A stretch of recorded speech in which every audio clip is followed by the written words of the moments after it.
All right, you know what time it is. Neil Ratner Rock here with a story.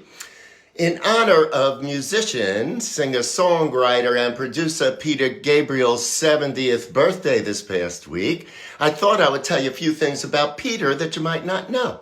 But as usual, a little background first. All right, so Peter's family was political, with his great-great-great-uncle serving as the Lord Mayor of London from 1866 to 1877, while his mother, Edith Irene, came from a musical family and taught Peter to play the piano at a very young age. Now, although he knew how to play the piano, Gabriel was a drummer in his first rock band, something I can totally relate to. And according to Genesis bandmate Mike Rutherford, Pete was and still is, I think, a frustrated drummer.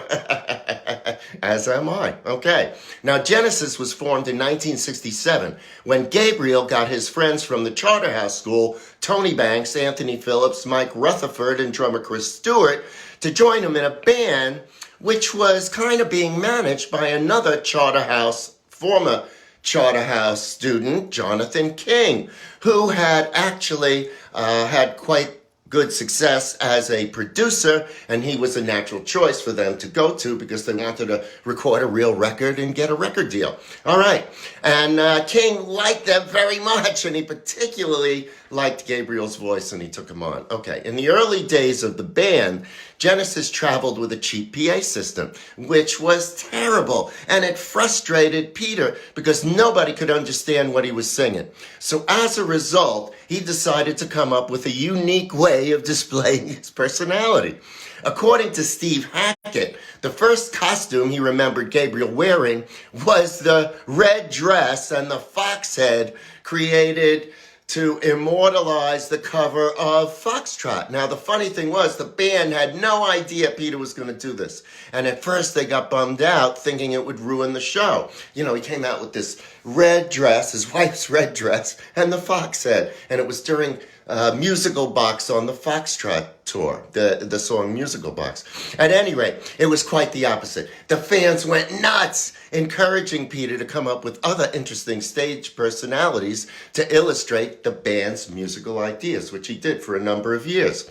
Now, when Gabriel left the band in the summer of '75, fans were stunned and wondered what would happen to both Genesis and Gabriel. And as we all know, they both did just fine. All right, I want to switch gears a little and talk about Peter's relationship with Nelson Mandela, somebody who I got to meet and I got to have a little relationship with. So it was an important story to me. I want to tell it to you. Okay. So Gabriel's song Biko, about the anti-apartheid reformer Stephen Biko, killed by the South African police, was very influential. And with Stephen Van Zant's song Sun City, the two songs helped unite the music world first, and then the Western world against apartheid. And they ultimately helped get Nelson Mandela his freedom after 27 years in prison. Now, Gabriel worked on a project with Virgin founder Richard Branson called The Elders, a group whose strength was not based on economic, political, or military power, but on integrity and respect they had earned by the way they had lived their lives. And they both agreed that there was only one person whose extraordinary life and leadership had won respect all around the world and without whom they didn't think the project could take off. And that person was Nelson Mandela.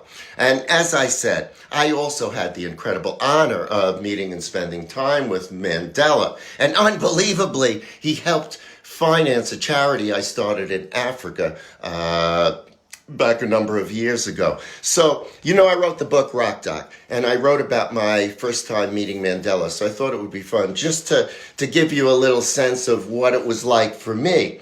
I met him through Michael Jackson. I was on the road with Michael. It was the History Tour. We played South Africa. It was the first gig.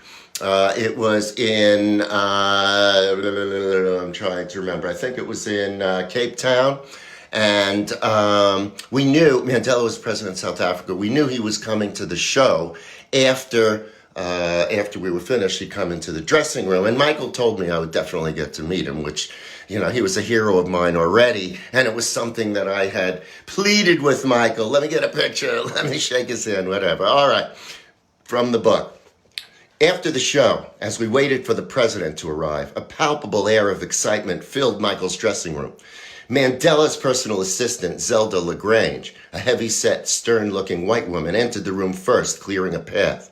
Mandela followed with two burly South African security people trailing close behind. Tall and slender, Madiba, as he was affectionately known, was dressed in a loose, long-sleeve, button-down shirt in a bright African pattern. A few other dignitaries and family members rounded out the entourage.